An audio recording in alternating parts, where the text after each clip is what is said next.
विविधानां सस्यलतादीनां तथा जन्तुजालानां च निवासस्थानं भवति वनं। तत्र अतिमनोहराणि दृश्यानि सन्ति। एकत्र किञ्चन वनम् अस्ति। तत्र कश्चन सिंहः वसति। एकदा बुभुक्षितः सः भक्षणम् अन्विष्य अटति। सः एकां गुहां पश्यति। सिंहः गुहायाः अन्तः प्रविश्य चिन्तयति, अत्र निश्चयेन कोऽपि जन्तु आगमिष्यति, तदा अत्र निलीय तिष्ठामि इति। तदा कश्चन जम्बूकः आगच्छति।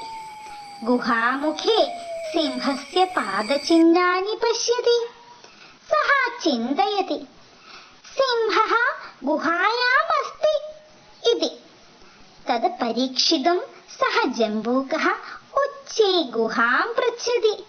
भो गुहे आगता अहम्।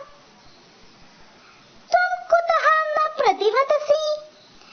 किमपि न वदसि चेत् गुहान्तरं गच्छामि इति। तदा सिंहः चिन्तयति, एषा गुहा प्रतिदिनं तस्मै प्रत्युत्तरं ददाति इति। सः उच्चैः गर्जति।